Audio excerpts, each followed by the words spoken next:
بسم اللہ الرحمن الرحیم۔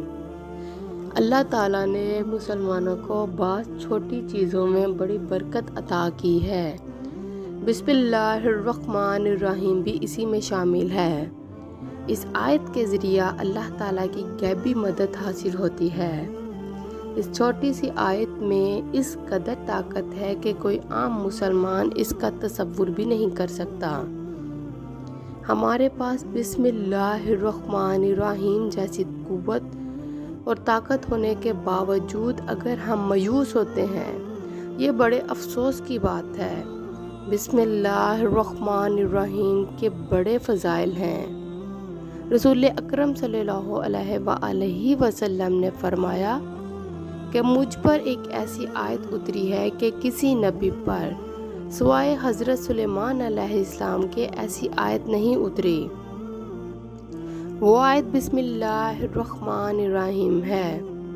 حضرت جابر فرماتے ہیں کہ جب یہ آیت اتری تو نمبر 1 بادل مشرق کی طرف چھٹ گئے، نمبر 2 ہوائیں ساکن ہو گئیں، نمبر 3 سمندر ٹھہر گیا، نمبر 4 جانوروں نے کان لگا لیے، نمبر 5 شیاطین پر آسمان سے شعلے گرے، نمبر 6 پروردگار عالم نے اپنی عزت و جلال کی قسم کھا کر فرمایا کہ جس چیز پر میرا یہ نام لیا جائے گا اس میں ضرور برکت ہوگی۔ حضرت ابن مسعود رضی اللہ تعالیٰ عنہ فرماتے ہیں کہ جہنم کے 19 دروگوں سے جو بچنا چاہے وہ بسم اللہ الرحمن الرحیم پڑھے۔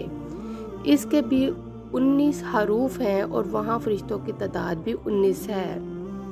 مسند احمد میں ہے کہ حضرت صلی اللہ علیہ وآلہ وسلم کی سواری پر آپ کے پیچھے جو صحابی سوار تھے، ان کا بیان ہے کہ نبی اکرم صلی اللہ علیہ وآلہ وسلم کی اونٹنی ذرا پھسلی تو میں نے کہا شیطان کا ستیہ ناس ہو۔ آپ صلی اللہ علیہ وآلہ وسلم نے فرمایا نہ کہو، اس سے شیطان پھولتا ہے اور شیطان اور خیال کرتا ہے کہ گویا اس نے اپنی قوت سے گرایا۔